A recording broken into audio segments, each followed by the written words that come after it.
नरसिंह जयंतीनिमित्त 56 भोग व महाआरती संपन्न। धुळे शहरात खंडेराव बाजार परिसरात असलेल्या अतिशय पुरातन पूर्वी परंपरागत 150 वर्षपूर्वीचं लक्ष्मी नरसिंह मंदिर असून येथील मूर्ती ही शांत स्वरूपाची आहे।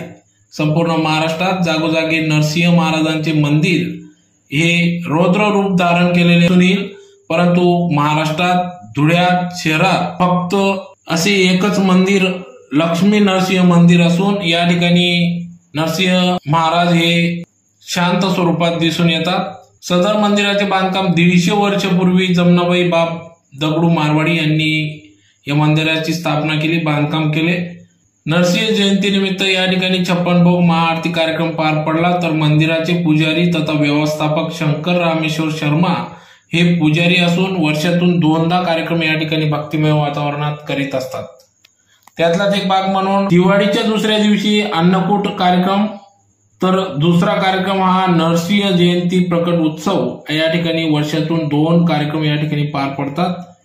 तर नरसिंह जयंतीनिमित्त या ठिकाणी आज 56 भोग नैवेद्य या ठिकाणी चढविण्यात आले, महाप्रसाद वाटप करण्यात आला। तर भगवान नरसिंह यांच्या या प्रकट दिनानिमित्त या ठिकाणी भजन कीर्तन देखील पार पडले। तर सलग दुसऱ्या दिवशी उद्या 12 मे 2025 रोजी सकाळी विधिवत पूजा करून 12 वाजता महाआरती करण्यात येणार असून तदनंतर भव्य महाप्रसादाचे देखील आयोजन करण्यात आले असून दुपारी 12 ते रात्री 9 वाजेपर्यंत भंडारा महाप्रसाद वाटप होणार असून याचा लाभ सर्व भाविक भक्तांनी घ्यावा असे देखील आवाहन या ठिकाणी करण्यात आले। तर या प्रसंगी या ठिकाणी मंदिराचे अध्यक्ष बाबूलाल गणपत साकला, मंदिराचे पुजारी तथा व्यवस्थापक शंकर शर्मा, पंचमुखी हनुमान मंदिराचे शिवकुमार शर्मा, संतोष जोशी, प्रकाश साकला, हर्षल शर्मा, सत्तू महाराज, विनोद पटवारी, विजय अग्रवाल, प्रकाश शर्मा यांच्यासह असंख्य भक्तगण या ठिकाणी उपस्थित होते।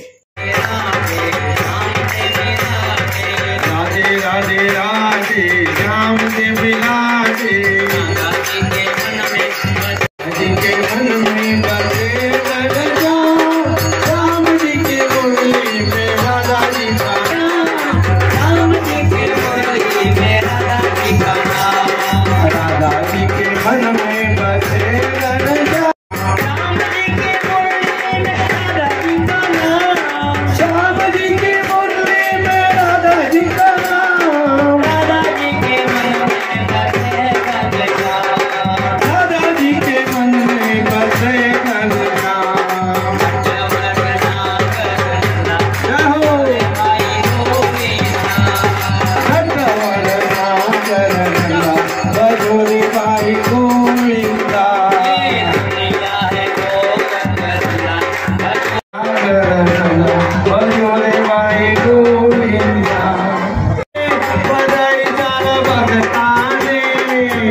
मंदिरातलं एक आहे जे सुमारे 130 ते 140 वर्षापूर्वीचं मंदिर आहे। हे मंदिरची स्थापना जमनाबाई बाप दगडू मारवाडी यांनी मंदिर बनवलेले आहे। हे मंदिरात वर्षातून 2 कार्यक्रम होता, अन्नकूटचे आणि आपला नरसिंह जन्मोत्सव। आजच्या कार्यक्रमात सकाळी अभिषेक होते, दुपारी सुंदरकांड होतं व संध्याकाळी 56 भोग वाटप होते। त्याच्यानंतर रात्री भजन संध्या होते। उद्या सकाळी भोग आरती होते, त्याच्यानंतर 12 ते रात्री 9 पर्यंत महाप्रसादाचा आनंद होतो। कमीत 8 ते 10 हजार लोक महाप्रसादामध्ये लाभ घेतात। लक्ष्मी नरसिंह मंदिर आहे. लक्ष्मी नरसिंह मंदिर महाराष्ट्रात एकमेव आहे. शांत स्वरूपाचं मंदिर एकच. रुद्र स्वरूपाचं मंदिर प्रत्येक ठिकाणी आपल्याला भेटते. प्रत्येक 50 किलोमीटरवर तुम्हाला नरसिंह रुद्र अवताराचं मंदिर भेटेल. शांत स्वरूपाचं धुळे शहरात एकमेव आहे आणि महाराष्ट्रात पण एकमेव आहे शांत स्वरूपाचं. काय नाव तुमचं? शंकर रामेश्वर शर्मा.